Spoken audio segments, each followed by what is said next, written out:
जिसको बिजनेस करना है भाई वो बजरी के अंदर हाथ डालने से पहले सोच ले, समझ ले। बजरी या किसी भी बर्ड के अंदर आप अगर बिजनेस करना चाह रहे हो भाई, तो ये मैं आपको पहले ही बता दूं कि बर्ड्स की दुनिया में बिजनेस होता है। मैं ये नहीं कह रहा नहीं होता, लेकिन जो न्यू कमर्स हैं ये उनके लिए नहीं है। न्यू कमर्स शौक के लिए आए, शौक करें।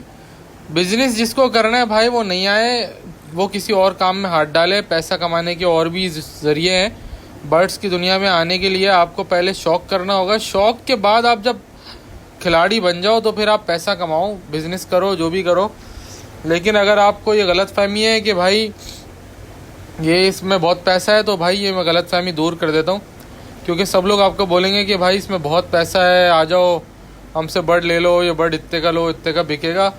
भाई ये बहुत बहुत कॉम्प्लेक्स फील्ड है, इसमें तजुर्बा चाहिए।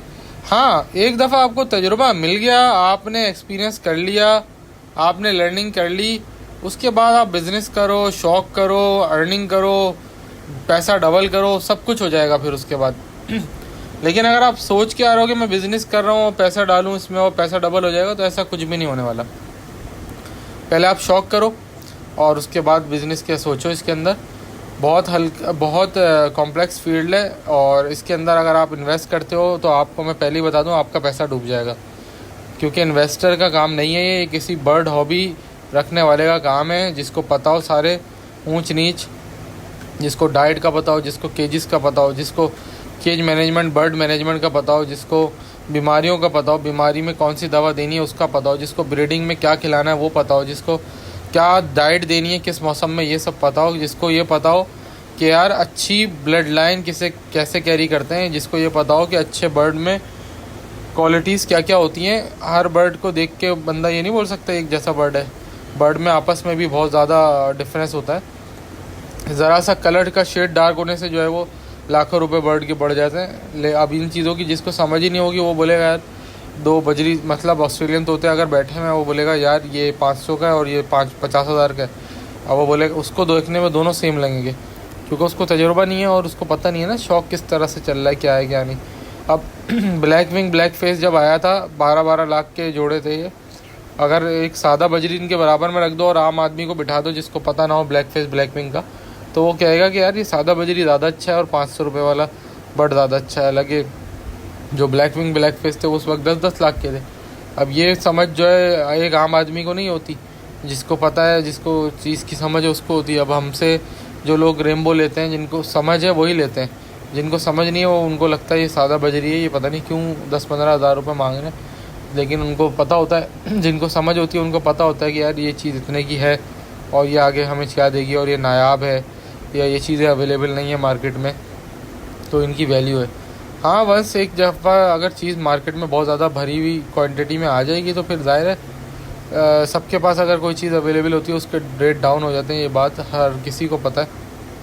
ठीक है, तो बहरहाल ये तो कोई टॉपिक नहीं था। टॉपिक आज का भाई ये है, पहले तो आप लोग ये नर देख लो भाई, ये नर अवेलेबल है शौक़ के लिए। अगर किसी भाइयों को चाहिए हो तो भाई ये नर मिल जाएंगे आपको। और इस वीडियो में 4 नर हैं, चारों के चारों अवेलेबल हैं। अगर ये किसी भाई को चाहिए हो तो रब्ता कर सकता है। टॉप क्वालिटी के क्लियर विंग्स हैं, टॉप क्वालिटी की चीज़ें हैं, डार्कनेस में भी आपके सामने।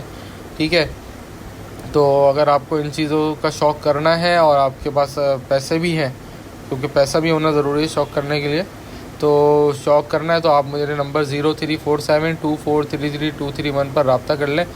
जिन भाइयों को ये चाहिए होंगे मैं आपको प्रोवाइड कर दूंगा। बाइकिया भी करा सकता हूँ और कार्गो भी अवेलेबल है, लेकिन एडवांस पेमेंट के बाद। ठीक है, अच्छा तो भाई सिंपल सी बात है, सीज़न आ गया है और सीज़न के अंदर आपने ब्रीडिंग करानी है तो कुछ छोटी छोटी चीज़ों का ध्यान रखना होता है। उन छोटी छोटी चीज़ों के अंदर है कि जो आप मटकी लगा रहे हो या बॉक्स लगा रहे हो वो नया लगाओ, पुराना जरासीम से भरा हुआ ना लगाओ। क्योंकि जरासीम से भरा हुआ बॉक्स अगर आप लगाओगे तो उसके अंदर अंडे भी ख़राब होंगे और बच्चे भी ख़राब होंगे। तो भाई अच्छा, कुछ लोग धो के लगाते हैं, मैं तो धो के लगाने के फेवर में नहीं हूँ, क्योंकि धोने से जिस तरह हम धोते हैं उस तरह से बैक्टीरिया मरता नहीं है। लेकिन अगर आप सही तरीके से धोते हो, वॉश करते हो और फिर उसको धूप में सुखाते हो, ठीक है, बैक्टीरिया सारा मर जाता है, तो फिर वेल एंड गुड है।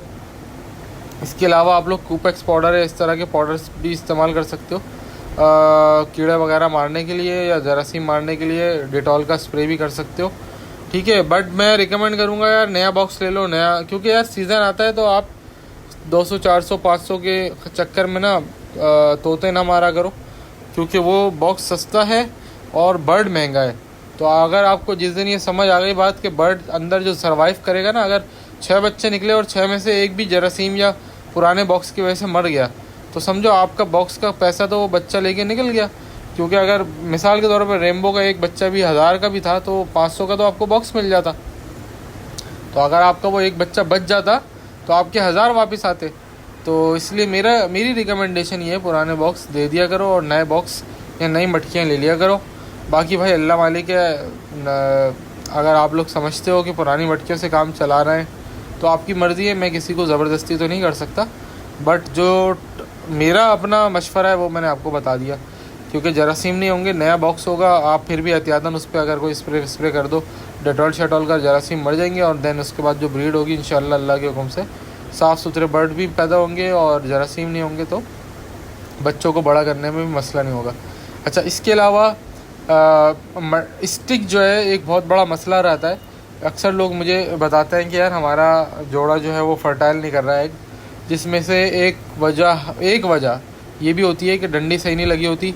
जब नर मादा को क्रॉस करने लगता है तो डंडी हिलती है, डंडी की चौड़ाई या लंबाई या उसकी ग्रिप सही नहीं होती, ठीक है। जो नर का पंजा है वो उस पर गोल घूम नहीं पा रहा होता, फ्लैट होती है या ज़्यादा पतली होती है या तार नुमा होती है, तो या हिल रही होती है, मुसलसल बल्जिंग कर रही होती है, ठीक है।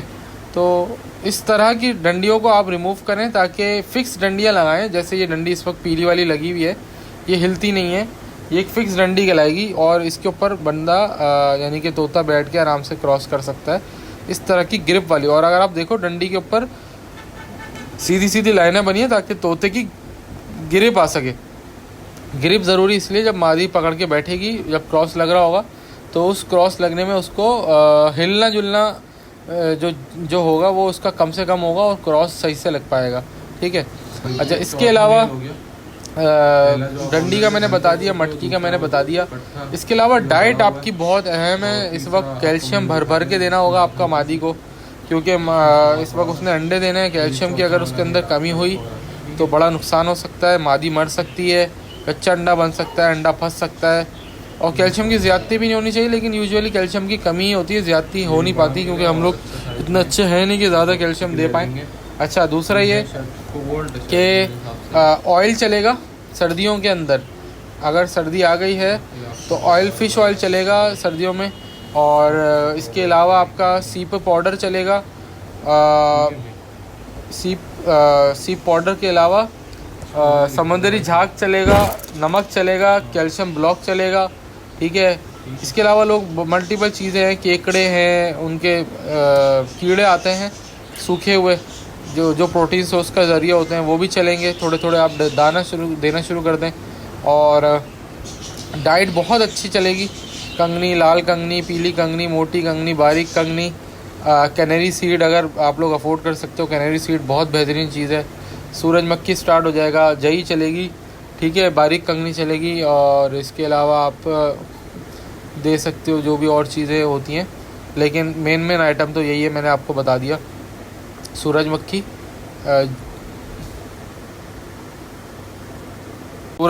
जई और कंगनी और बारीक कंगनी, लाल कंगनी, बारीक लाल कंगनी और जई हो गया, सूरजमुखी हो गया। बस ये चीज़ें आइटम है और कैनरी सीड ये मेन आइटम है। बाकी आप इसमें और भी चीज़ें डाल के ट्राई कर सकते हो। बाकी सॉफ्ट फूड के अंदर आपका वो चलेगा, गंदम भिगो के पानी में या फिर बॉयल करके चलेगा रोज़ाना थोड़ा। और सॉफ्ट फूड में आप मल्टीपल चीज़ें, भुट्टा चलेगा जिसको छल्ली कहते हैं, कच्चा भुट्टा, वाइट दूधिया दाने वाला, वो चलेगा। लूसन चलेगी, पालक चलेगा, ग्रीन फूड चलेगा, मेथी चलेगी, ठीक है। ये सब एक साथ नहीं चलेगा, ज़ाहिरी बात है। आप अब समझदार हो, जैसे इंसान रोज़ाना सब कुछ नहीं खाता, इस तरह परिंदे को भी आप अपने तरह समझा करो कि वो भी रोज़ाना सब कुछ नहीं खाएगा। थोड़ा एक दिन में एक चीज़, दूसरे दिन में दूसरी चीज़, तीसरे दिन में तीसरी चीज़, ताकि जो कमी बेची, या मिक्स करके थोड़ा भी दे सकते हो। कुछ लोग क्या करते हैं कि सारी चीज़ों का कटाकट बना के मिक्स करके थोड़ा सबको डाल देते हैं, वो भी सही है, वो भी बेस्ट है। बल्कि वो ज़्यादा बेस्ट है। रोज़ाना सारी न्यूट्रिशंस मिल जाएंगी। इसके अलावा पानी के अंदर मल्टीविटामिन चलेंगे, वीटा-16 आप यूज़ कर सकते हो। इसके अलावा कुछ भी करो, हमने किसी कंपनी से ठेका नहीं लिया हुआ, लेकिन आपकी मर्ज़ी है। मल्टीविटामिन लाजमी चलेगा। मल्टीविटामिन के ऊपर लिखा होता है vitamin A B C D E के और B12 B16, ये सारे मल्टीविटामिन जो हैं वो लाजमी चाहिए होते हैं। ये पानी में चलेंगे, या पानी में जाओ पानी में चला लो, चाहो तो सॉफ्ट फूड के अंदर डाल के चला लो, जैसे आपकी मर्ज़ी हो वैसे चला लो। ऑयल लगेगा दाने में, फ़िश ऑयल, ठीक है। और इसके अलावा सफाई का निज़ाम सही चलेगा, ठीक है। डंडी पे बैठने की जगह के साथ साथ सामने एक डंडी लगेगी जहाँ से उड़ने का सिस्टम हो, कि एक्सरसाइज होती रहे बर्ड की। बर्ड थके मतलब बर्ड की एक्सरसाइज होगी तो बर्ड जो है वो एक्टिव रहेगा, थकेगा नहीं, फूलेगा नहीं, मोटा नहीं होगा, ठीक है। मादी के लिए आप लोग स्पेशल डाइट रखो, ताकि क्योंकि उसको हेल्थ चाहिए होती है, अंडे देने होते हैं उसको, ठीक है। ये सारी चीज़ें मैंने आपको बता दी। और रोज़ाना की बुनियाद पे आप केज की सफाई करोगे, पानी ताज़ा चलेगा, दाना रोज़ाना ताज़ा चलेगा, गंदा। और जो सॉफ्ट फूड डालोगे उसको पिंजरे में रहने नहीं देना, उसमें बैक्टीरिया आ जाएगा।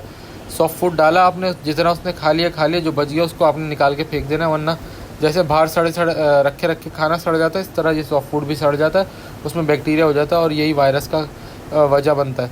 तो ये सारा आइटम जो आप डालोगे रोज़ाना आप पिंजरे से निकाल लोगे, ठीक है। और बीटें वगैरह रोज़ साफ़ होंगी।